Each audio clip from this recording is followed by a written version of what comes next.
Sir good good morning. Good morning sister. Om Shanti. Om Shanti. சுஷா இருக்கீங்களா? குஷியா இருக்கேன் சிஸ்டர். நீங்க எப்படி ஆ இருக்கீங்க? குஷியா இருக்கும். சங்கமிக ம், பிராமண ஆத்மான்னு அப்பா நமக்கு சொல்லியிருக்காரு. ம். அதை நினைச்சாலே குஷி தானே. ஆமா சிஸ்டர். இன்னைக்கு ம், மனதின் சங்கல்பத்தை பத்தி அப்பா சூப்பரா வரதானம் கொடுத்திருக்காரு. சூப்பரா ஆ, இருந்துச்சு சிஸ்டர். இன்னைக்கு மறுபடியும் வாசிக்கலாம். ஆ. பாடம் மகா வாக்கியங்களை கேட்போம். ம், அதுக்கான தேதி ஏப்ரல் 30, 2025 காலை முரளி பாப்தாதா மதுபன். ம், ஓம் சாந்தி. இனிமையான குழந்தைகளே, பாபா உங்களை புருஷோத்தமர்களாக மாற்றுவதற்காக கற்பித்துக் கொண்டிருக்கிறார். ம், நீங்கள் இப்போது கீழான நிலையிலிருந்து உத்தமமான நிலைக்கு சிறந்த ஆத்மாவாக ஆகின்றீர்கள். ம், தேவதைகள் அனைவரையும் விட உயர்ந்தவர்களாக இருக்கிறார்கள். ம், நீங்க அப்படி மாறிட்டு இருக்கிறீங்க. ம். தேவதைகள் எல்லாரையும் விட உயர்ந்தவர்களா இருக்கிறாங்க. அத போல நிலைமைக்கு நீங்க போறீங்கிற சமிக்கையை அப்பா கொடுக்கறாங்க. ஆமா. நீங்க ஓகே. தந்தை உங்களை புருஷோத்தமாக ஆக்குவதற்கான பாடம் கற்பிக்கிறார். நீங்க இப்ப கீழான நிலையிலிருந்து மேலான நிலையா அடையணும் அப்படின்னு சொல்றாரு. அடுத்து தேவதைகள் எப்பவும் உயர்ந்தவர்களாக இருக்காங்க அப்படின்னு சொல்லியிருக்காரு. Okay sir. அப்பா கேள்வி கேட்கறாங்க. குழந்தைகளாகிய நீங்கள் எந்த ஒரு உழைப்பை ம், பயிற்சி இங்கே செய்கிறீர்கள், அது சத்தியுகத்தில் இருக்காது. ம். கேள்வி பிரதர். ஆ, பதில். பதில். ம், இங்கே தேகம் உட்பட தேகத்தின் அனைத்து சம்பந்தங்களையும் மறந்து ஆத்ம அபிமானியாக ஆகி சரீரத்தை விடுவதற்கு ம், அதிகம் உழைக்க வேண்டியுள்ளது. ம், சத்தியுகத்தில் சிரமமின்றி சரீரத்தை விட்டு விடுவார்கள். ம், இப்போது நாம் ஆத்மாக்கள் நாம் இந்த பழைய உலகம் பழைய சரீரத்தை விட வேண்டும், புதியதை எடுக்க வேண்டும் என்ற உழைப்பு அல்லது பயிற்சியை செய்கிறீர்கள். சத்தியுகத்தில் இந்த பயிற்சிக்கு அவசியமில்லை. ம். இங்க தேகம் மற்றும் தேகத்தின் அனைத்து சம்பந்தங்களையும் மறந்து ஆத்ம அபிமானி ஆகி இந்த சரீரத்தை மறக்கக்கூடிய பயிற்சி செய்யணும். ஆத்ம அபிமானியா ஆகணும். இந்த பழைய சரீரத்தை விடணும் அப்படின்றதுக்காக சொல்றாரப்பா. இது போன்ற முயற்சியெல்லாம் சத்தியுகத்துல செய்ய மாட்டீங்க அப்படின்னு சொல்ற. ஏன்னா அங்க இயற்கையாவே ஆத்ம அபிமானியாக இருப்போம் நம்ம. அதனால இன்னொரு சரீரம் கிடைக்க போகுதுன்னு ஈஸியா நம்ம அந்த சரீரத்தை விட்டுட்டு போயிடுவோம். பழைய சரீரத்தை விட்டு புது சரீரம் எடுத்துருவோம். ஆனா நீங்க இங்க பழைய உலகத்தையும் பழைய தேகத்தையும் மறக்கிறதுக்கான பயிற்சி செய்ய வேண்டியது இருக்குது அப்படின்னு சொல்லியிருக்காங்க. Okay sister. பாடல். ம், தூரதேசத்தில் இருப்பவரே, ஓம் சாந்தி. ம், இனிமேலும் இனிமையான குழந்தைகள் தெரிந்துள்ளீர்கள். மீண்டும் அதாவது கல்பத்திற்கு பிறகும் ம், மீண்டும் தூரதேசத்தில் இருக்கக்கூடியவர் மாற்றானுடைய தேசத்திற்கு வந்திருக்கின்றார் என்று சொல்லப்படுகிறது. ம், இது அந்த ஒருவருடைய புகழ் மட்டுமே ஆகும். அவரைத்தான் அனைவரும் நினைவு செய்கிறார்கள். அவர் விசித்திரமானவராக, அதாவது சரீரம் இல்லாதவராக இருக்கின்றார். அவருக்கு எந்த சித்திரமும் இல்லை. பிரம்மா விஷ்ணு சங்கரை தேவதைகள் என்று சொல்லப்படுகிறது. ம். அதாவது தூர தேசத்தில் வசிக்கக்கூடியவர் மாற்றான் தேசத்துக்கு வந்திருக்காரு அப்படின்னா, தூர தேசத்துல இருக்கக்கூடியவர் தந்தை சிவபகவான் பரந்தாமத்துல இருக்கக்கூடியவர். மாற்றான் தேசம்ன்றது ராவண ராஜ்யம். ராவண ராஜ்யத்துக்கு நான் வந்திருக்கேன் அப்படின்றத சொல்றாரப்பா. அவர் சரீரமற்றவரா இருக்காரு. ஆத்மா அவரும் ஒளி புள்ளியா இருக்கேன் அப்படிங்கறத சொல்றாரு. மற்றபடி இந்த தேவதைகள் இருக்காங்க இல்லையா, திரிமூர்த்தி, பிரம்மா, விஷ்ணு, சங்கரர்கள், இவங்களெல்லாம் தேவதைகள் அப்படின்னு சொல்றாங்க. இவங்கெல்லாம் சூட்சும வதனத்தின் தேவதைகள் தான் அப்படிங்கறது மாதிரி சொல்லியிருக்காங்க. ஓகே சிஸ்டர் வாசி. சொல்றாங்க. ம், சிவபகவானுடைய மகா வாக்கியம் என்று சொல்லப்படுகிறது. ம், அவர் பரந்தாமத்தில் இருக்கின்றார். அவரை ஒருபோதும் சுகதாமத்தில் அழைப்பதில்லை, ம், சுக்கதாமத்தில் தான் அழைக்கிறார்கள். அவர் வருவதும் கூட சங்கமயுகத்தில் தான். சத்தியுகத்தில் முழு உலகத்திலும் புருஷோத்தமர்களாகிய நீங்கள் இருக்கின்றீர்கள் என்பதை குழந்தைகள் தெரிந்துள்ளீர்கள். ம். அவரை எங்க நீங்க அழைக்கிறீங்க அப்படின்னா, சுகதாமத்துல அழைக்கிறது இல்ல. அரை கல்பம் சுகதாமத்துல நீங்க வாழ்ந்தீங்க. அரை கல்பம் நீங்க அழைக்கல. எப்ப துக்கம் உடையவர்களா ஆகுறீங்களோ அப்பதான் சிவபகவானா அழைக்கிறீங்க அப்படின்னு சொல்றாரு. அவர் தான் உங்களை மீண்டும் துக்கத்துல இருந்து விடுவிச்சு சுகத்துக்கு அழைச்சிட்டு போகணும். அதுக்காக தான் தந்தை இந்த மாற்றான் தேசத்துக்கு வந்திருக்கேன் அப்படின்னு சொல்லியிருக்காங்க. Okay sister. அப்பா சொல்றாங்க. புருஷோத்தமர்களாகிய நீங்கள் இருக்கின்றீர்கள், முழு உலகத்திலும் இருக்கின்றீர்கள் என்பதை குழந்தைகள் தெரிந்துள்ளீர்கள். மத்திய காலத்தினர்களும் கீழானவர்களும் அங்கே இருப்பதில்லை. இங்கே இந்த லட்சுமி நாராயணன் உத்தமர்களும் உத்தம புருஷர்கள் அல்லவா. இவர்களை அப்படி மாற்றக்கூடியவர் ஸ்ரீ ஸ்ரீ சிவபாபா என்று சொல்வார்கள். ம் ஸ்ரீ ஸ்ரீ என்ற அந்த சிவ பாபாவைத்தான் சொல்லப்படுகிறது. இன்றைக்கு சன்னியாசிகள் போன்றவர்களும் கூட தங்களை ஸ்ரீ ஸ்ரீ என்று சொல்லிவிடுகிறார்கள். ஆக பாபா வந்துதான் ம் இந்த உலகத்தை மேன்மையுடையதாக மாற்றுகின்றார். சத்தியுகத்தில் முழு உலகத்திலும் உத்தமத்திலும் உத்தம புருஷர்கள் இருக்கிறார்கள். ம் உத்தமத்திலும் உத்தமம், கீழானதிலும் கீழான வித்தியாசத்தை இந்த சமயத்தில் நீங்கள் புரிந்து கொள்கிறீர்கள். ம். ஸ்ரீ ஸ்ரீ அப்படின்றது சிவபாபாவின் மகிமை தான். ஆனா அது சாது சன்னியாசிகள் ஸ்ரீ ஸ்ரீ அந்த பேரை வச்சுக்கிறாங்க அப்படின்னு சொல்றாரு. தேவதைகள் கூட ஒரு ஸ்ரீ தான் போட முடியும் அப்படின்னு சொல்றாரு. ஸ்ரீ லட்சுமி ஸ்ரீ நாராயண் ஒரு ஸ்ரீ தானே போடுறாங்க. ஆனா சிவபாபா தான் 2 ஸ்ரீ போட முடியும் அப்படின்னு சொல்லியிருக்காங்க.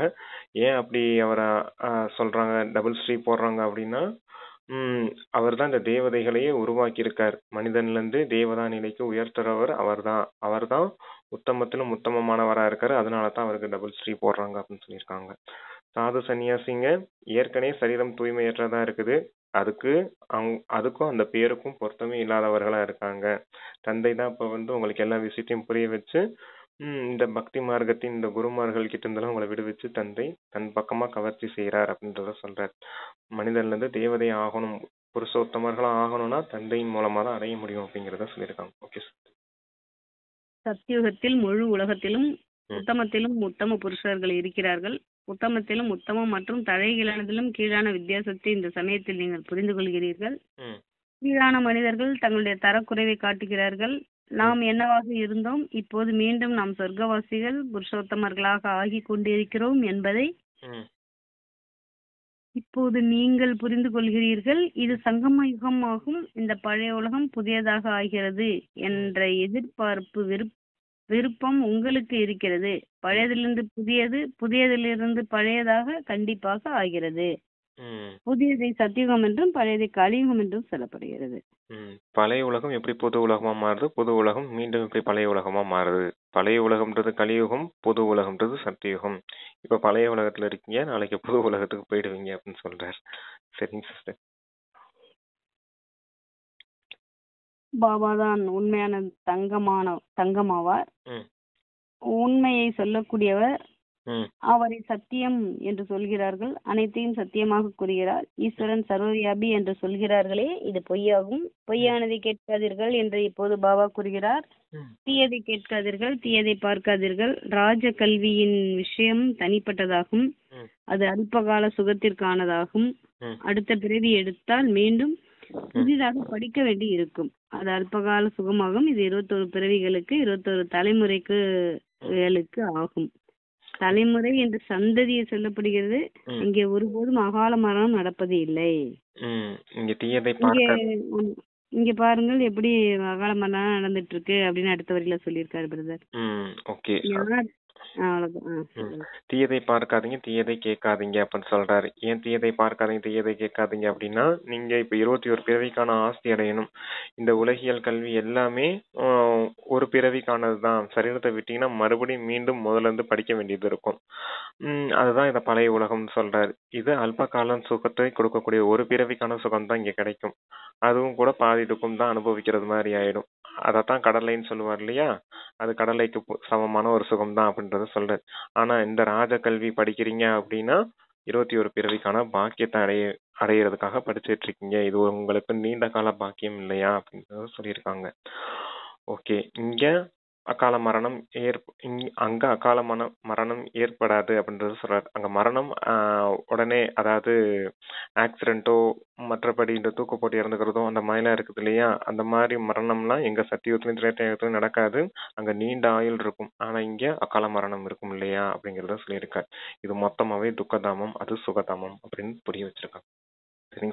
அகால மரணம் ஏற்படாது. 150 வயது வரைக்கும் கண்டிப்பா கன்ஃபார்மா ஒரு ஆத்மாவும் சரீரத்தோட இருப்பாங்க நல்லா ஆரோக்கியமா. 35-40 வயசுலதான் கல்யாணமே ஆகும். 70 வயசுல தான் ஆகும்னு சொல்லியிருக்காங்க சிஸ்டர். 70-80 வயசுல தான் திருமணம் செய்துக்கிடுவாங்களாம். அதான் சரி, ஓகே, சரி வாசிங்க.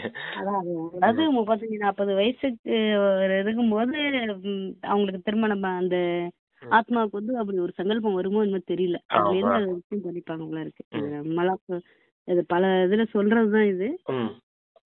முரளியில என்ன வருதுன்னு நமக்கு கரெக்டா தெரியல. அப்பா சொல்றாங்க, ஞானத்தில் கூட இறந்து விடுகிறார்கள். ம். எப்படி அகால மரணங்கள் நடந்து கொண்டிருக்கிறது, ஞானத்தில் கூட இறந்து விடுகிறார்கள். ம். நீங்கள் இப்போது காலனிடம் வெற்றியடைந்து கொண்டிருக்கிறீர்கள். அது அமரலோகம், இது மரணலோகம். ம். அங்கே முதுமை அடையும் போது நாம் சரீரத்தை விட்டு விட்டு சென்று குழந்தையாக ஆவோம் என்று காட்சி ஏற்படுகிறது. இங்கே சரீரத்தை விடுவதற்கு உழைப்பு தேவைப்படும். ம். சரீரத்தை விடுவதற்கு அதுக்கு உழைப்பு உழைப்பு தேவைப்படும். தேவைப்படும். எங்க இங்க, அதாவது இங்க கலியுகத்துல நம்ம சரீரத்தை விடுறோம் அப்படின்னா ஆத்மா அபிமானியாகி விடுறதுக்கு ரொம்ப உழைக்க வேண்டியது இருக்கும் இல்லையா? தேகம் மற்றும் தேகத்தின் சம்பந்தங்களை மறக்கிறதுக்கு. ஆனா சத்தியுகத்துல அப்படி இருக்க மாட்டோம். நம்ம ஆத்மாக்கள் எப்பவுமே நிரந்தரமா இருப்போம் அப்படிங்கிற அந்த உணர்வு அவங்களுக்கு இருக்கும். நம்ம இந்த சரீரத்தை விட்டா இன்னொரு சரீரத்தை எடுத்துட்டு போயிடுவோம் அப்படிங்கறதும் தெரிஞ்சிருக்கும். ஒரு ட்ரெஸ்ஸை மாத்திட்டு போற மாதிரி அவங்க சரீரத்தை மாத்திட்டு போயிடுவாங்க. அது ரொம்ப சுலபமா இருக்கும்.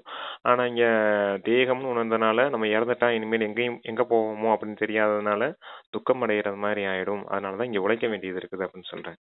சரிங்க சார். இங்கே உழைக்கும் விஷயம் அங்கே சாதாரணமாகி விடுகிறது. இங்கே தேகம் உட்பட என்னவெல்லாம் இருக்கிறதோ அனைத்தையும் மறந்து விட வேண்டும். தங்களை ஆத்மா என்று புரிந்து கொள்ள வேண்டும். இந்த பழைய உலகத்தை விட வேண்டும்.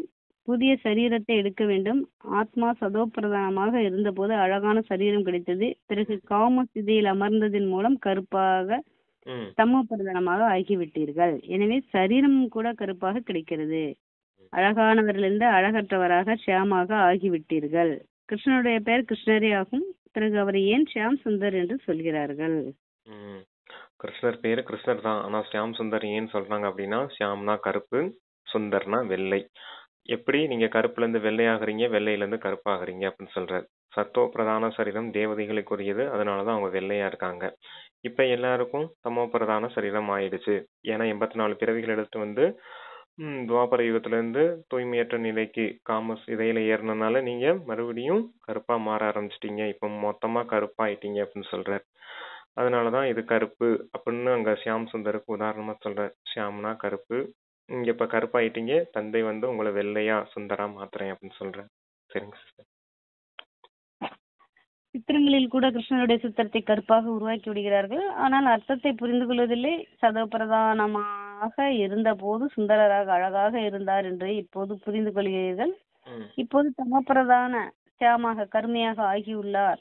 சதோபிரதானமானவர்களை புருஷோத்தமம் உயர்ந்தவர்கள் என்றும் தமோ பிரதானமானவர்களை தாழ்வானவர்கள் என்றும் சொல்லப்படுகிறது என்று சொல்லப்படுகிறது. பாபா எப்போதும் தூய்மையானவராக இருக்கிறார். சொல்லுங்க பிரதர். 2 கோயில உதாரணமா சொல்லுவாரு இதுக்கு. என்னன்னா ஒண்ணு வந்து ஸ்ரீநாத் மந்திர். அங்க வந்து அந்த சித்திரம் கூட எப்படி இருக்கும், அந்த சிலைகள் எப்படி இருக்கும்னா வெள்ளையா காமிச்சிருப்பாங்க ஸ்ரீநாத் மந்திர்ல. ஜெகநாத் புரியில எல்லாமே கருப்பா காமிச்சிருப்பாங்க.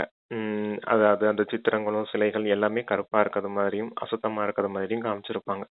அத 2 உதாரணமா சொல்லுவாரு.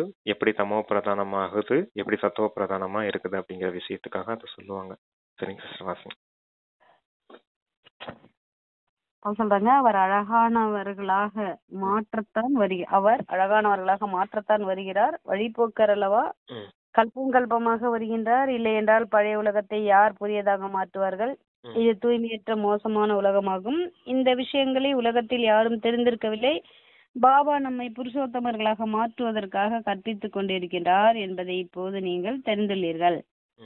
மீண்டும் தேவதையாக ஆக்குவதற்கு நாம் மீண்டும் பிராமணர்களாக ஆகியுள்ளோம். நீங்கள் சங்கமாயுக பிராமணர்கள் ஆவீர்கள். இப்ப நீங்க என்ன செய்துட்டு இருக்கீங்க? மனிதன்ல இருந்து பிராமணனா மாறிட்டீங்க. சூத்திரன்ல இருந்து பிராமணனா மாறி இருக்கீங்க. பிராமணன் ஆனாதான் தேவதை ஆக முடியும். பிராமணன்றது எதுக்காக அப்படின்னா அந்த முயற்சி செய்யறதுக்காக, ஆத்மாபிமானி ஆகிறதுக்கான, பரமாத்மா தந்தை நினைச்சு விகர்மங்களை விநாசம் செய்துக்கிறதுக்காக, அரை கல்பத்துக்கான அந்த 21 பிறவிக்கான பாக்கியத்தை உருவாக்குறதுக்கான முயற்சியின் காலம். அதனாலதான் உங்களை மனிதர்னு சொல்ல முடியாது, சூத்திரன்னு சொல்ல முடியாது. அதனாலதான் பாபா பிராமணர்கள். ஏன்னா பரமாத்மா மூலமா ஜென்மம் எடுத்தவர்கள். அதனால நீங்கள் உயர்ந்தவர்கள் அப்படின்னு சொல்லியிருக்காங்க. நீங்க ஏன்னா முயற்சி செய்துட்டு இருக்கீங்க பரமாத்மா தந்தை கிட்ட தேவதைகளா ஆகிறதுக்கான முயற்சி செய்றீங்க அப்படின்னு சொல்றேன். சரிங்க சிஸ்டர். சொல்றாங்க, இப்போது சங்கமயுகம் என்பதை உலகம் தெரிந்திருக்கவில்லை. சாஸ்திரங்களில் கல்பத்தின் ஆயுளே லட்சக்கணக்கான ஆண்டுகள் என்று எழுதிவிட்டதால் கலியுகம் இன்னும் குழந்தையாக பல ஆண்டுகள் இருக்கிறது என்று புரிந்து கொள்கிறார்கள்.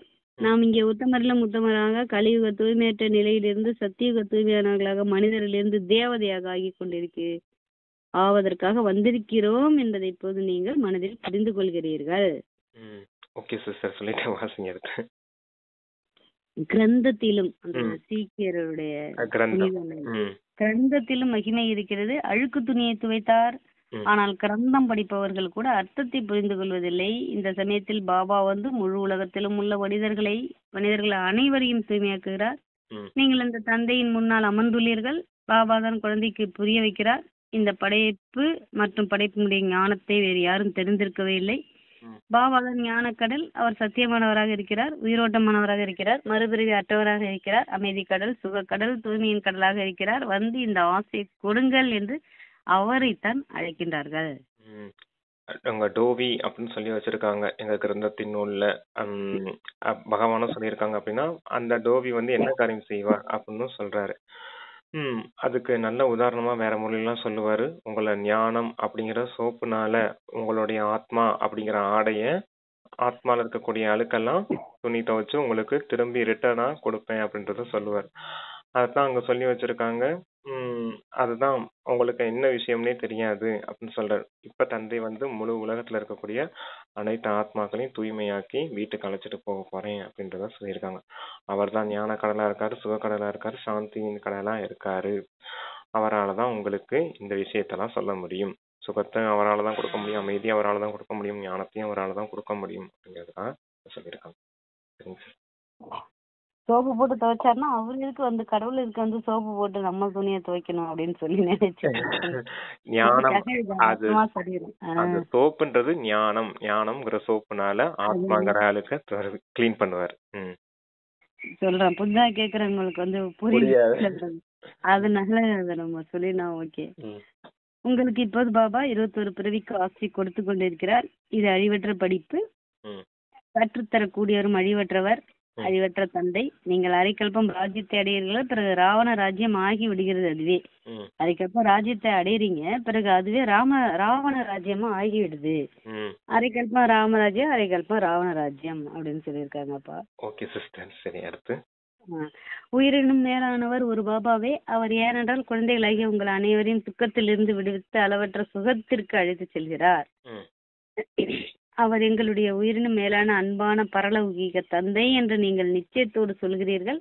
பிராமணன் என்ற ஆத்மாவை சொல்லப்படுகிறது. மனிதர்கள் அனைவரும் அவரை நினைவு செய்கிறார்கள். ஏனென்றால் அரைக்கல்பத்திற்கு துக்கத்திலிருந்து விடுவித்து அமைதி மற்றும் சுகத்தை கொடுப்பவர் தந்தையே ஆவார். எனவே உயிரினும் மேலானவர் ஆகிவிட்டார் அல்லவா? நாம் சத்தியுகத்தில் எப்போதும் சுகமுடையவர்களாக இருக்கிறோம் என்பதை நீங்கள் அறிந்துள்ளீர்கள். உயிரிலும் மேலானவர் யாருன்னா சிவபாபா தான். ஏன்னா அவர் தான் மொத்த துக்கத்திலிருந்து விடுவிச்சு உங்களுக்கு சுகதாமத்துக்கு சுகம் கொடுக்கக்கூடியவரா இருக்கார். அப்ப உயிரிலும் மேலானவர் ஆயிட்டார் இல்லையா அப்படின்றத சொல்லியிருக்காங்க. ஓகே சிஸ்டர், இன்னைக்கு நல்ல பாயிண்ட். உயிரிலும் மேலானவர் சிவபாபா அப்படின்ற ஞாபகத்துல இருக்கும். சரி, வாசிங்க.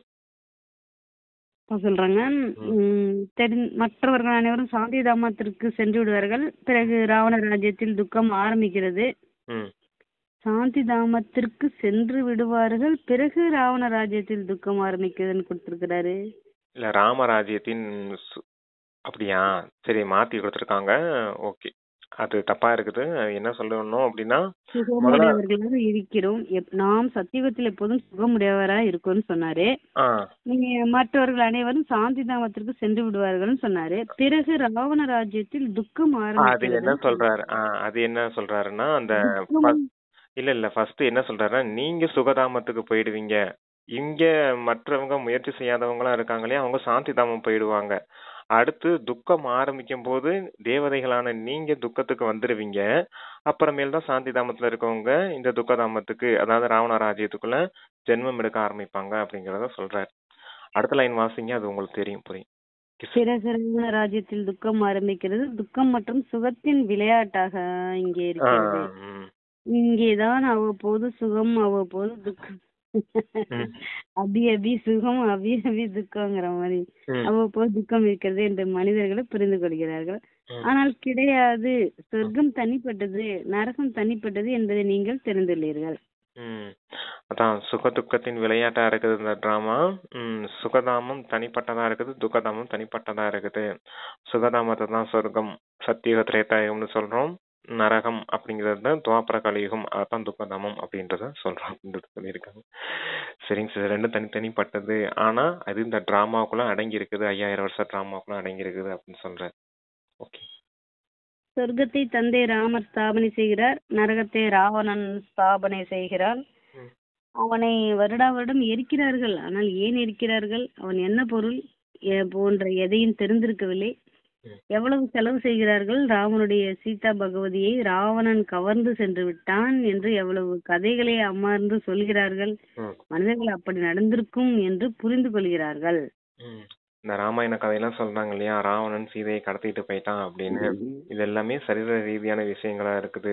அப்புறம் வருடா வருடம் ராவணனுடைய சித்திரங்களை எரிக்கவும் செய்றாங்க.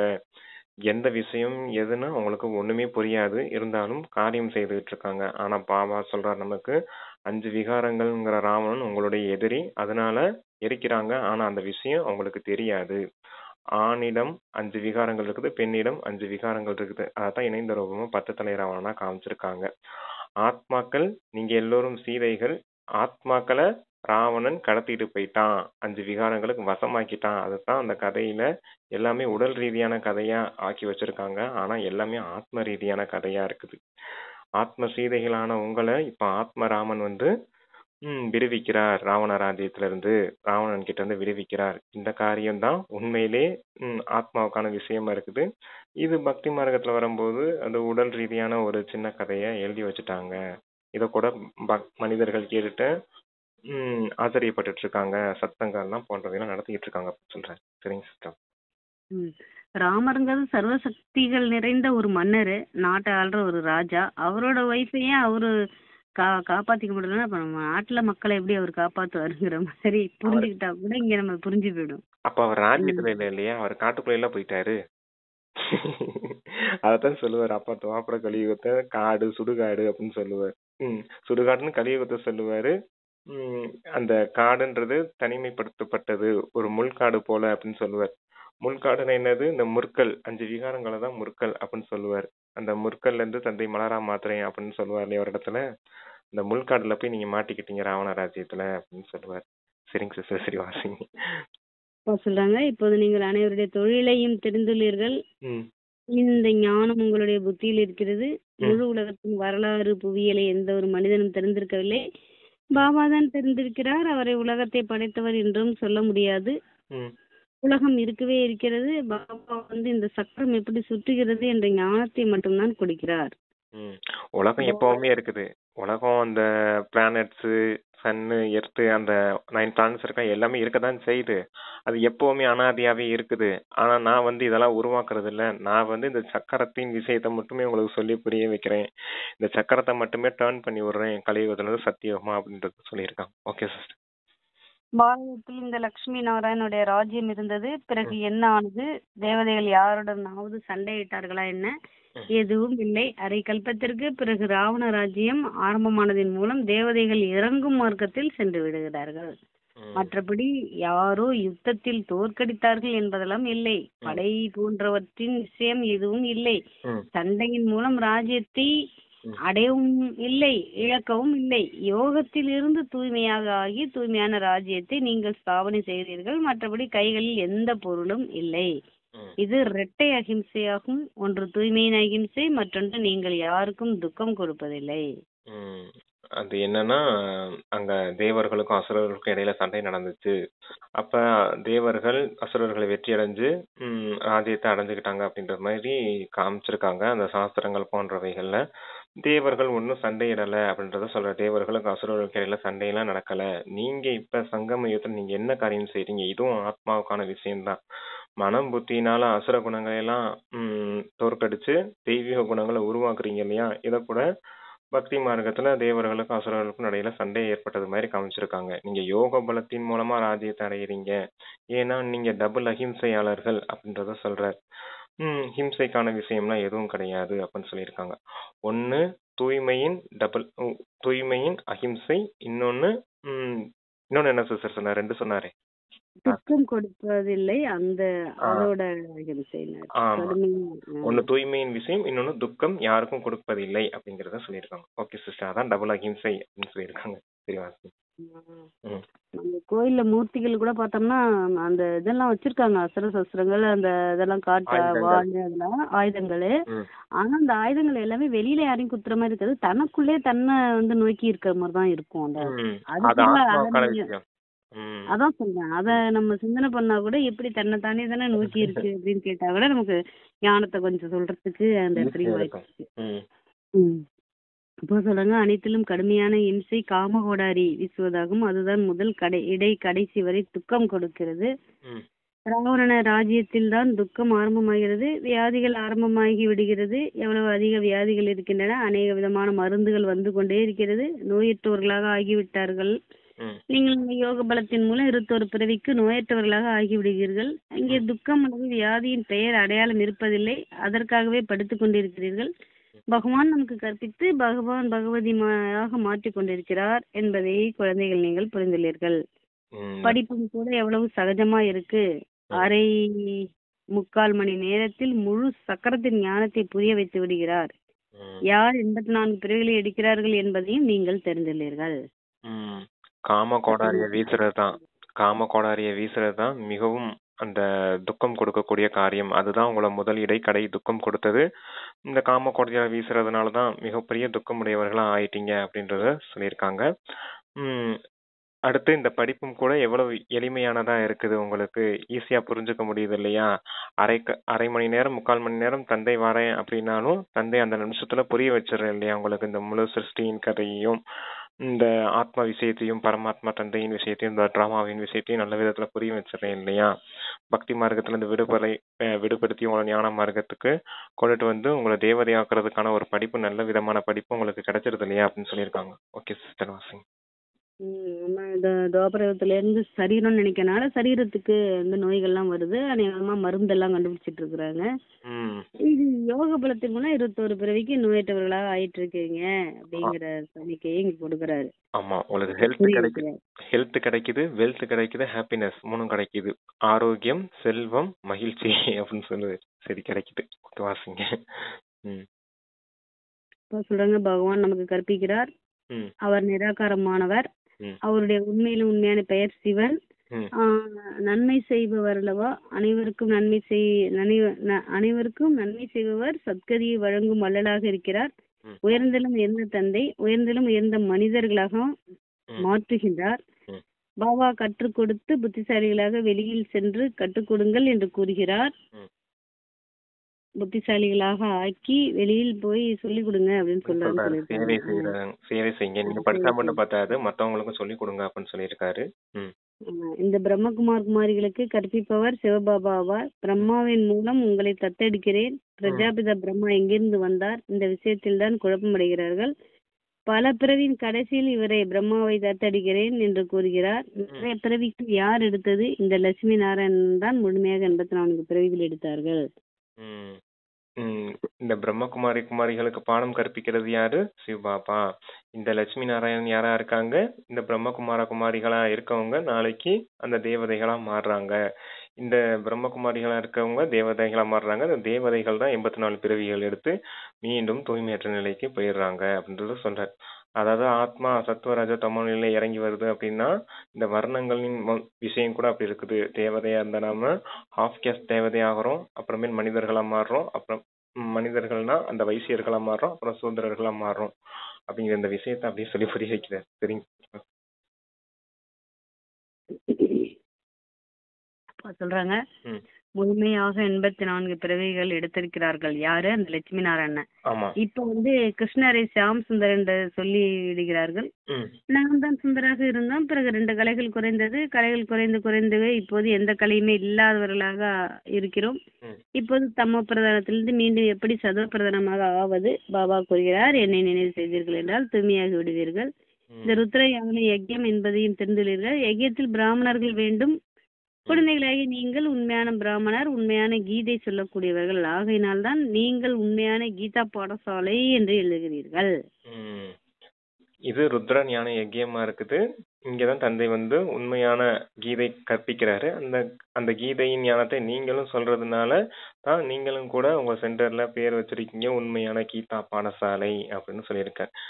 என்னை நினைவு செய்யுங்க, மொத்தமா தூய்மை ஆயிடுவீங்க அப்படின்னு சொல்லியிருந்தார். Okay sister. சொல்றாங்க இப்ப உண்மையான பாடசாலை ம் என்று கீதையை சொல்லக்கூடியவர்கள் ம் உண்மையான பிராமணர்கள், உண்மையான கீதையை சொல்லக்கூடியவர்கள். ஆகையினால்தான் நீங்கள் உண்மையான கீதா பாடசாலை என்று எழுதுகிறீர்கள். ம் அந்த கீதையில் பெயரையே மாற்றி விட்டார்கள். யார் எப்படி கல்பத்திற்கு முன்னால் ஆஸ்தி எடுத்தார்களோ அவர்கள் தான் வந்து எடுப்பார்கள். ம் தங்களுடைய மனதில் கேளுங்கள், நான் முழுமையாக ஆஸ்தி அடைய முடியுமா? மனிதர்கள் சரீரத்தை விடுகிறார்கள் என்றால் வெறும் கையோடு செல்கிறார்கள். ம் இந்த அழியக்கூடிய வருமானம் உடன் செல்ல போவதில்லை. நீங்கள் சரீரத்தை விட்டீர்கள் என்றால் கை நிறைந்திருக்கும். ஏனென்றால் 21 பிறவிக்கு ம் தன்னுடைய வருமானத்தை சேமித்துக் கொண்டிருக்கிறீர்கள். ம் நீங்க சரீரத்தை விட்டீங்கன்னா 21 பிறவிக்கான பாக்கியத்தை எடுத்துட்டு போவீங்க. ஆனா மற்றவங்க சரீரத்தை விட்டா வெறும் கையோட போக வேண்டியது இருக்கும் அப்படின்னு சொல்றாரு. நீங்க கையில நிறைச்சிட்டு போறீங்க அப்படின்னா புண்ணியத்தின் கணக்க அப்படின்றத புரிஞ்சுக்கணும். அவங்கள்ட்ட எந்த புண்ணியமும் இல்லை, அதனால சாந்தி தாமத்துக்கு போயிடுவாங்க. அது நீங்க உங்க கை நிறைய பாக்கியத்தை சேமிச்சுக்கிட்டீங்க. பெரிய பாக்கியமே தூய்மையின் கஜானா தான். அந்த கஜானாவை சேமிச்சுக்கிட்டீங்க, மொத்தமா சொர்க்கத்தை போய் அனுபவிக்க போறீங்க அப்படிங்கறத சொல்லியிருக்காங்க. தூய்மைங்கிறது பிரம்மச்சரியம் மட்டும் தூய்மை இல்லை, எண்ணம் சொல் செயல் மூணுமே தூய்மையா இருக்கக்கூடிய விஷயம். Okay sister was. ம் சொல்றாங்க மனிதர்களுடைய வருமானங்கள் அனைத்தும் மண்ணோடு மண்ணாகிவிடும். ம் என்னுடைய தூள சிஸ்டர் வருமானம். அதான் நேத்தி தான் 1 கோடி ரூபாயில ஒரு பங்களா பாத்துருக்கா வாங்குறதுக்கு. அப்படியா சிஸ்டரா? சிங்கப்பூர்ல இருக்கவ நல்லா கேட்க மாட்டா. சரி ஓகே. ஆமா அவனுங்க அப்படிதான் சொல்லுவானுங்க அப்படின்பா. அப்பா சொல்றாங்க மனிதர்களுடைய வருமானங்கள் அனைத்தும் மண்ணோடு மண்ணாகிவிடும். இதை விட நாம் ஏன் மாற்றி பாபாவிடம் கொடுத்து விடக்கூடாது? யார் அதிக தானம் செய்கிறார்களோ அவர்கள் அடுத்த பிறவியில் செல்வந்தர்களாக ஆகிறார்கள். செல்வந்தர்களாக ஆகிறார்கள், மாற்றிக்கொள்கிறார்கள் அல்லவா? இப்போது நீங்கள் 21 பிறவிக்கு புதிய உலகத்திற்கு மாற்றுகிறீர்கள். அதற்கு பதிலாக உங்களுக்கு 21 பிறவிக்கு கிடைக்கிறது. அவர்கள் ஒரு பிறவிக்கு அல்ப காலத்திற்கு மாற்றுகிறார்கள், நீங்களே 21 பிறவிக்கு மாற்றுகிறீர்கள். ஆமா, இப்ப நீங்க தானம் செய்றீங்க அப்படின்னா பக்தி மார்க்கத்துல ஒரு பிறவிக்கான பாக்கியம் கிடைக்கும். இந்த பிறவி நல்ல செல்வத்தை தானம் செய்தீங்க, அடுத்த பிறவி செல்வந்தர்களா இருப்பீங்க. அதுக்கு அடுத்த பிறவி செல்வந்தர்களா இருப்பீங்கிறது டவுட் தான். ஆனா இங்க பாருங்க, தந்தை கிட்ட ஒரே ஒரு முறை தான் இது பண்றீங்க. அதாவது உங்களுடைய செல்வத்தெல்லாம் தந்தை கிட்ட கொடுக்குறீங்க அப்படின்னா அவர் என்ன செய்யறாரு? 21 பிறவிக்கு உங்களை மிக உயர்ந்த செல்வந்தர்கள் ஆக்கிறாரு பாத்தீங்களா? மொத்தமா 2500 வருஷம் எவ்வளவு பெரிய பாக்கியம் அப்படின்றத சொல்றாரு. இப்படிப்பட்ட பாக்கியத்தை தந்தையை தவிர வேற யாரும் கொடுக்க முடியாது அப்படிங்கிறதுக்காக அதை சொல்லியிருக்கான். சரிவா? பிறவிகளுக்கு மாற்றுகிறீர்கள். பாபா வள்ளலாவார். இது நாடகத்தில் பதிவாகியுள்ளது. யார் எவ்வளவு செய்கிறார்களோ அதற்கேற்றபடி பலனை அடைகிறார்கள். அவர்கள் மறைமுகமாக தான புண்ணியம் செய்கிறார்கள் என்றால் அல்ப காலத்திற்கு தான் பலன் கிடைக்கிறது. இது நேரடியானதாகும். இப்போது அனைத்தையும் புதிய உலகத்திற்கு மாற்ற வேண்டும். பிரம்மாவை பாருங்கள், எவ்வளவு துணிச்சலான காரியத்தை செய்தார். அனைத்தையும் ஈஸ்வரன் கொடுத்தார் என்று நீங்கள் கூறுகின்றீர்கள். அனைத்தையும் எனக்கு கொடுங்கள் என்று பாபா இப்போது கூறுகிறார். நான் உங்களுக்கு விஸ்வராஜ்யத்தை கொடுக்கிறேன். பாபா உடனே கொடுத்து விட்டார், யோசிக்கவே இல்லை. முழு அதிகாரத்தையும் கொடுத்து விட்டார். எனக்கு விஸ்வராஜ்யம் கிடைக்கிறது. அந்த போதை ஏறி விட்டது. லௌகீக குழந்தைகள் போன்ற எதை பற்றியும் சிந்தனை செய்யவில்லை. அதாவது அவர் லௌகீக குழந்தைகளா இருந்தாங்க, அவங்கள பத்தி கூட நான் சிந்தனை செய்யல அப்படின்னு பிரம்மா பாபா சொல்றாரு. எப்படி கொடுத்தாரு? மொத்தமா தந்தைக்கே எல்லாம் போய் சேரட்டும், எனக்கு விஸ்வராஜ்யமே கிடைக்க போகுது, இதை வச்சுக்கிட்டு நான் என்ன செய்ய போறேன் அப்படின்னு சொல்லுவார். இந்த ரத்தினங்கள் எல்லாம் வைர வியாபாரம் செய்துட்டு இருந்தார் இல்லையா, அதெல்லாம் என்னன்னு சொல்லுவாருன்னா பிரம்ம பாபா, இதெல்லாம் கறிக்கட்டைக்கு சமமானது அப்படின்னு சொல்லுவாராம் வைரங்களை பார்த்துட்டு. அதுக்கு சமமானது கொடுத்துட்டாரு பிரதர். அவர் தைரியமா கொடுத்துட்டாரு. அவங்க குழந்தைங்க வந்து கேட்கலையா? ஏன்னா இப்ப என்னோட குழந்தைங்க வந்து கேக்குறாங்க, நீ பாட்டுக்கு உனக்கு புண்ணியா செஞ்சுட்டு வேணும்னு கொடுத்துட்டு போனீங்கன்னா நாங்கள பின்னாடி என்ன பண்றது அப்படின்னு கேக்குறாங்க. ஒரு டேப் ஒரு பிரதர் கேட்டாரு, சரி கொடுக்கலான்ட்டு எடுத்து வச்சேன். அதுக்கு பிள்ளைங்க அப்படி கேக்குறாங்க. அது இருக்குது. ஆனாலும் என்ன தேவையோ அவங்களுக்கு தேவையானதை ஒதுக்கிட்டு மற்றதெல்லாம் சென்டருக்கு சேவை செய்யுங்க அப்படின்னு சொல்லுவாங்க. அவங்களுக்கு தேவையானதுன்னு இருக்கு இல்லையா, நம்ம அன்பா இருந்து உங்களுக்கு கடமையை செய்ய வேண்டியதா இருக்குது இல்லையா. எடுக்கல, நான் என்னோட கேக்குறாங்க. உனக்கு தேவையானது எடுக்கல தம்பின்னு சொல்லிடுங்க, அவ்வளவுதான். வேற என்ன செய்ய முடியும்? கொஞ்ச நேரம்ல அழிஞ்சு போயிட போதுரா, சொன்னா புரிஞ்சுக்கிற மாட்டேங்கிறீங்க. அதெல்லாம் சொன்னா கேட்காதுங்க. எல்லாம் இப்படிதான் சொல்லிட்டு இருக்காங்க 2000ல இருந்து அப்படின்னு சொல்லுதுங்க. சரி விடுங்க. ஆமா, பாபா உடனே கொடுத்து விட்டார், யோசிக்கவே இல்லை. அவருக்கு லௌகீக குழந்தைகள் போன்ற எதை பற்றி சிந்தனை செய்யவில்லை. கொடுக்கக்கூடியவர் ஈஸ்வரன் எனும்போது பிறகு யாருக்காவது பொறுப்பு இருக்குமா என்ன? ம் எப்படி 21 பிறவிக்கு மாற்ற முடியும்? ம் மாற்ற வேண்டும் என்று இந்த பிரம்ம பாபாவை பாருங்கள். ம் தந்தையை பின்பற்றுங்கள். ம் பிரஜாபிதா பிரம்மா செய்தார் அல்லவா? ம் ஈஸ்வரன் வள்ளல் ஆவார். ம் அவர் இவர் மூலம் செய்ய வைத்தார். நாம் பாபாவிடம் ராஜ்யத்தை பெற வந்துள்ளோம் என்பதை நீங்களும் தெரிந்துள்ளீர்கள். ஃபாலோ ஃபாதர் செய்யுங்க, பிரம்மா பாபா ஃபாலோ பண்ணுங்க, அவர் எப்படி கொடுத்தாரோ அதே போல கொடுங்க அப்படின்னு சொல்லியிருக்காங்க. 2500 வருஷம் பாக்கியம்னு கூட சொல்ல முடியாது, மொத்தமா 5000 வருஷத்துக்கான பாக்கியம் தான். ஏன்னா இப்ப கூட என்ன எவ்வளவோ கஷ்டப்பட்டுட்டு இருக்காங்க உலகத்துல, அந்த அளவுக்கு கஷ்டப்படுறோமா பிரம்மகுமாரிகள் அப்படின்னா சத்தியமா இல்லைன்னு தான் சொல்லணும். ஏன்னா பரமாத்மா கிட்டேயே ஆஸ்தி அடைஞ்சவங்க. அவ்வளவு பெரிய கஷ்டத்தெல்லாம் 5000 வருஷத்துல இந்த துவாபர கலியுகத்துல கூட மிக உயர்ந்த செல்வந்தர்களா இருந்தவங்க தான். கலியுக இறுதியில கூட அவ்வளவு கஷ்டங்களை நம்ம அனுபவிக்கல அப்படிங்கறத புரிஞ்சுக்கணும். சுகமா இருக்கும்ன்றத நான் வெளில ஆமா. பார்த்து எட்டி பார்த்தாலும் தெரியுது ஒரு ஒரு வீட்டையும். ஆமா. நம்மள அப்பா எவ்வளவு எப்படி வச்சிருக்காரு உண்மையிலேயே அப்படின்னு. அதுதான் ஏன் அப்படின்னா அது பரமாத்மாவின் ஆஸ்தி உள்வாங்கின ஆத்மா, அதுக்கான பாக்கியம் இறுதி வரைக்கும் இருந்தே இருக்கும்.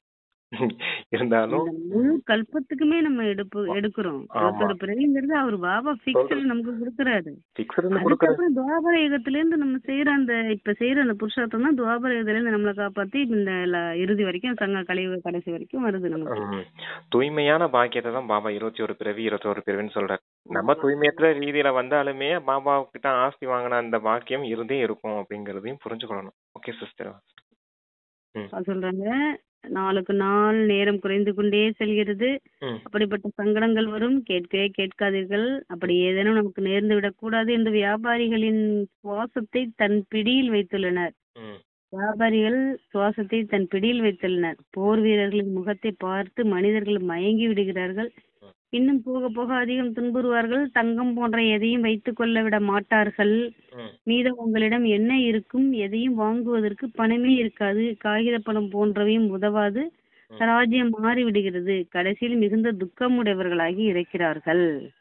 எதுக்குமே பிரயோஜனம் இல்லாம போயிடும். நீங்க வச்சிருக்க செல்வம் எல்லாமே மொத்தமா விநாசம் ஆயிடும். இல்லைன்னு உங்களால யூஸ் பண்ண முடியாம போயிடும். நிலநடுக்கம் வந்துடும், இல்ல திருடிட்டு போயிடுவாங்க. அந்த மாதிரி ஏதாவது நடந்துரும். பணம் வச்சிருந்தாலும் எங்க போய் பொருள் வாங்குவீங்க? பொருளும் கிடைக்காது. மொத்தமா பெரிய துக்கத்தை அனுபவிக்க வேண்டியதா இருக்கும். அதனாலதான் கிடைச்சிருக்க இந்த கொஞ்சம் சமயத்திலேயே தந்தை கிட்ட கொடுத்து அதை டிரான்ஸ்ஃபர் பண்ணிக்கோங்க அப்படின்னு சொல்றாரு சத்தியத்துக்காக. ஓகே. ராஜ்யம் மாறி விடுகிறது. கடைசியில் மிகுந்த துக்கமுடையவர்களாகி இருக்கிறார்கள். மிகுந்த துக்கத்திற்கு பிறகு சுகம் ஏற்படும். இந்த ரத்த விளையாட்டாகும். இயற்கை சீற்றங்களும் ஏற்படும். அதற்கு முன்னால் பாபாவிடம் முழுமையான ஆசையை எடுக்க வேண்டும். சுற்றுங்கள், தெரியுங்கள், பாபாவை மட்டும் நினைவு செய்து கொண்டே இருங்கள் என்றால் தூய்மையாக ஆகிவிடுவீர்கள். மற்றபடி நிறைய சங்கடங்கள் வரும். அதிகம் ஐயோ ஐயோ என்று சொல்லிக்கொண்டே இருப்பார்கள். கடைசியில் ஒரு சிவபாபா மட்டுமே நினைவு இருக்கும் அளவிற்கு குழந்தைகளாகிய நீங்கள் பயிற்சி செய்ய வேண்டும். அவருடைய நினைவில் இருந்து கொண்டேதான் சரீரத்தை விட வேண்டும். வேறு எந்த நண்பர்கள், உறவினர்கள் போன்றவர்களின் நினைவு வரக்கூடாது. இந்த பயிற்சியை செய்ய வேண்டும். பாபாவையே நினைவு செய்ய வேண்டும் மற்றும் நாராயணனாக ஆக வேண்டும். தந்தையை நினைவு செய்யணும், நாராயணனா ஆகணும். அந்த அப்பா மற்றும் ஆஸ்தியை மட்டும்தான் நினைவு செய்துட்டு இருக்கணும். மற்றபடி தேகதாரிகள், நண்பர்கள், உறவினர்கள் இவர்களின் ஞாபகம்லாம் சரீர விடும் போது இருக்கக்கூடாது. அந்த அளவுக்கு முழுமையான ஆத்மாபிமானியா இருக்கணும். போர் நடக்க போகுது, அப்ப அந்த ரத்த ஆறு ஓடும், சண்டையிட்டு இருப்பாங்க, இயற்கை சீற்றமும் இருக்கும்.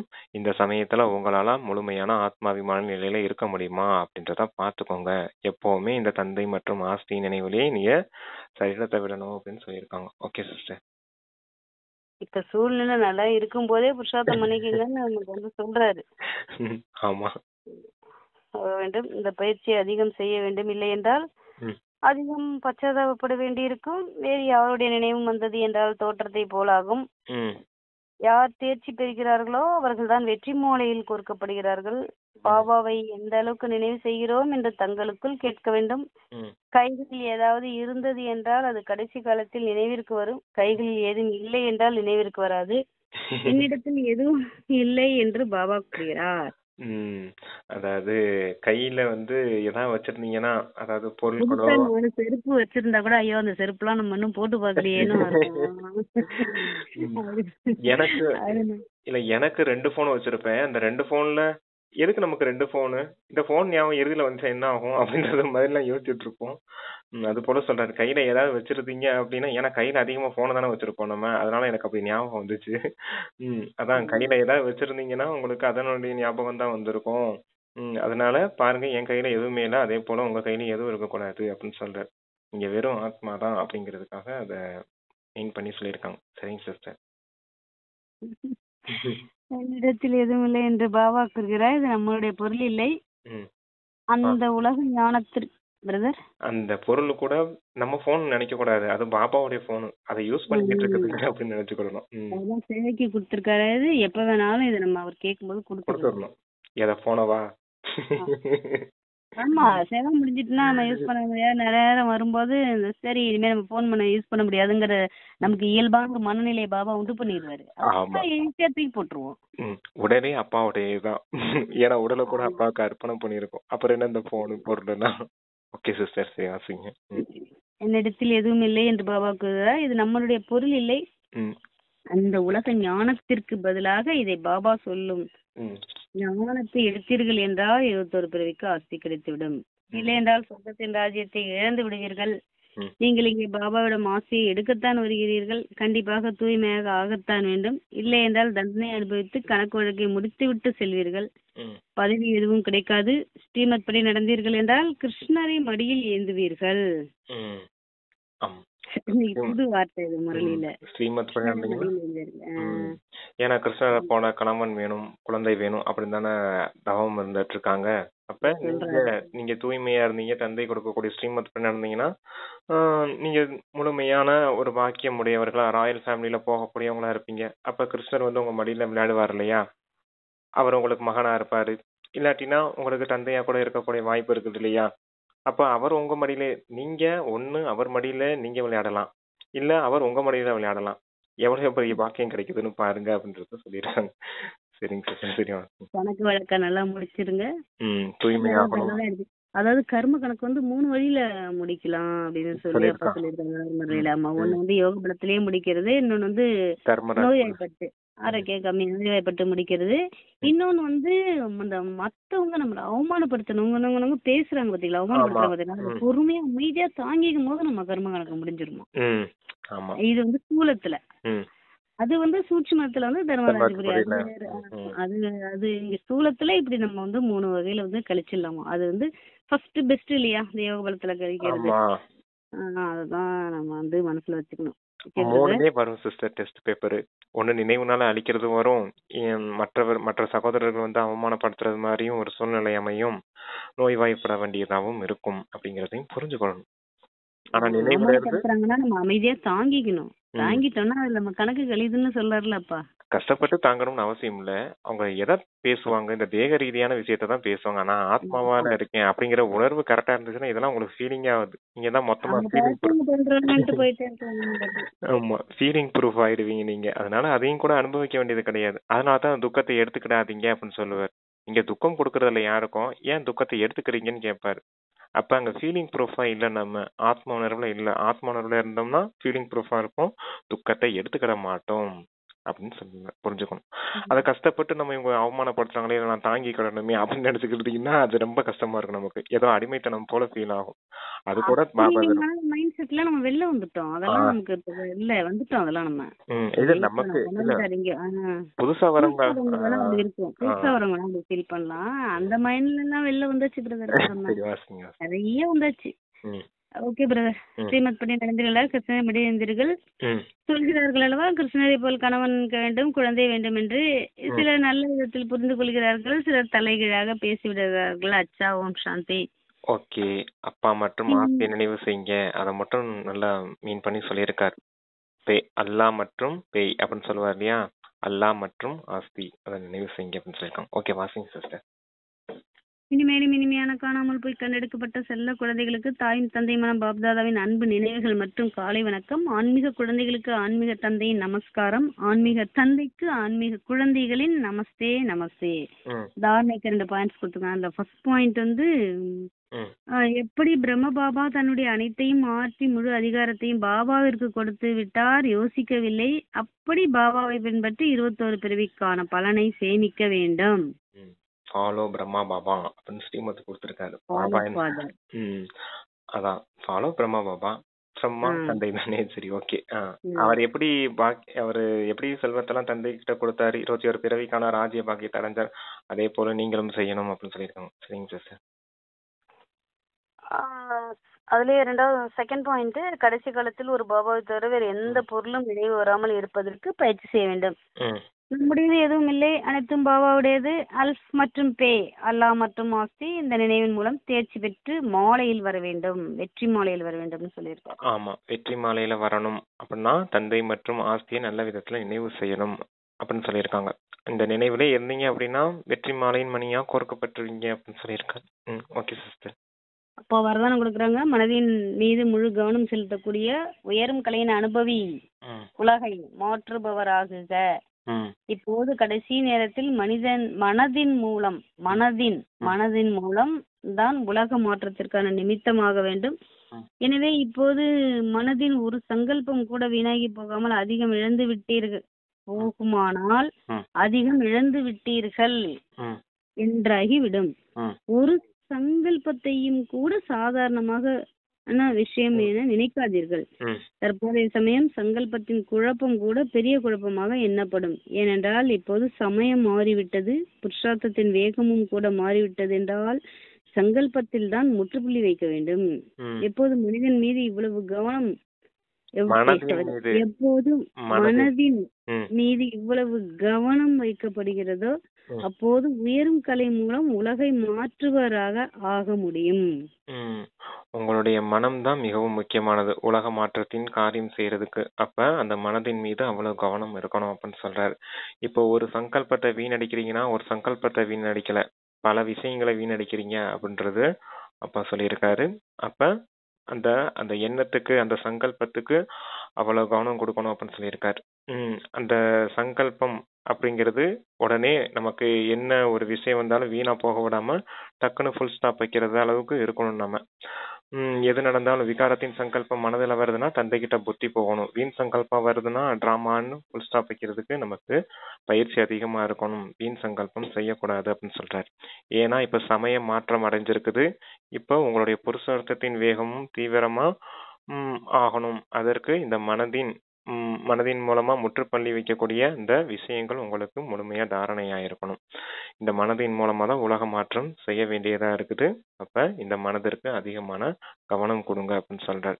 இந்த மனதிற்கு யார் அதிகமான கவனம் கொடுப்பாங்களோ அவங்கதான் உலக சேவையை நல்ல விதத்துல செய்ய முடியும் அப்படின்னு சொல்லியிருக்காங்க. Okay sister. அப்போ ஸ்லோகன் கொடுக்குறாங்க, கர்மத்தில் யோகத்தின் அனுபவம் ஏற்படுவது என்றால் கர்மயோகியாகும். கர்மம் செய்துட்டு இருக்கும்போது செயல் செய்துட்டு இருக்கும் போதும் யோகத்தின் நிலை உங்களுக்கு இருக்குமா, அப்ப நீங்க கர்மயோகி ஆவீங்க அப்படின்னு சொல்லியிருக்காரு. அந்த கர்மத்தின் யோகத்தின் அனுபவம் உங்களுக்கு வேணும் அப்படின்னு சொல்லியிருக்காங்க. Okay sister. அதாவது நான் ஆத்மா இந்த கைகள் மூலமா காரியம் செய்துட்டு இருக்கேன், பரமாத்மா தந்தையோட ஆத்மாவா நான் இணைஞ்சிருக்கேன் அப்படிங்கிற அந்த உணர்வு இருக்குது. செய்பவர் செய்விப்பவர் பாபா, நான் வெறும் கருவியா இருக்கேன், இந்த காரியங்களை செய்துட்டு இருக்கேன் கர்மேந்திரியங்கள் மூலமா. இப்படி இந்த 3 விஷயம் ஞாபகம் இருந்துச்சுன்னா கர்மயோகி ஆயிடுவீங்க. Okay sister. ஸ்லோகன் மட்டும் அப்படியே இங்கிலீஷ் டிரான்ஸ்லேட்ல கொடுத்துறேன். அந்த 4 சொல்லலாம்.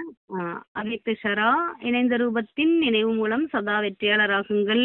இந்த ஏப்ரல் மாதம் பூரா என்ன கொடுத்திருக்காருன்னா இணைந்த ரூபம், இணைந்த ரூபத்தின் மூலம் வெற்றியாளராக சொல்லிதான் கொடுத்திருக்காரு.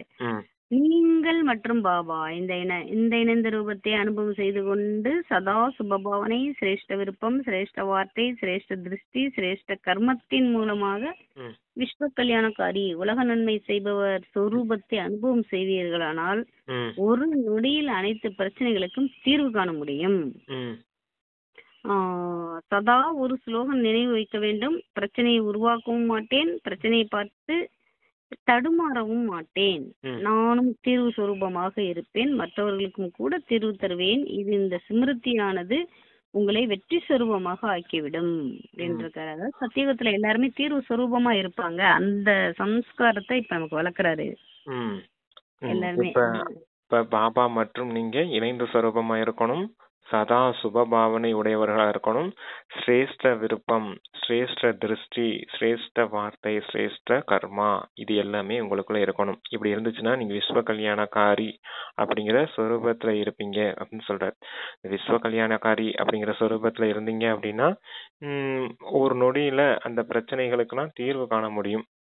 அதுக்காக ஒரு ஸ்லோகனை ஞாபகம் வச்சுக்கோங்க. நானும் பிரச்சனை சொரூபமாக மாட்டேன், பிரச்சனைகளை பார்த்து தடுமாறவும் மாட்டேன், பிரச்சனைகளை பார்த்து பயப்படவும் மாட்டேன் அப்படிங்கிற அந்த ஸ்லோகனை ஞாபகம் வச்சுக்கோங்க அப்படின்னு சொல்றாரு. அப்ப இந்த பிரச்சனைகள் எல்லாத்துக்குமே நீங்க தீர்வு சொரூபமா ஆயிடுவீங்க அப்படின்னு சொல்ல. பிரச்சனைகளை பார்த்து பயப்படலைனாலே இந்த பிரச்சனைகளுக்கு என்ன தீர்வு கொடுக்கலாம் அப்படிங்கிற அந்த தீர்வு சொரூபம் ஆயிடுவீங்க. நீங்களும் தீர்வு சொரூபமா இருப்பீங்க, மற்றவர்களுக்கும் தீர்வு கொடுப்பீங்க. இந்த ஸ்மிருதியின் மூலமா வெற்றியாளரா ஆயிடுவீங்க அப்படின்னு சொல்லியிருக்காங்க. அதான் எப்பவும் பிரச்சனை சொரூபமா இருக்காதீங்க, சமாதான சொரூபமா ஆகுங்க அப்படின்னு சொல்லுவார். Okay sister. பாபாவுக்கு நன்றி. Thanks brother. Om Shanti. Thank you sister. Om Shanti. Thank you Baba.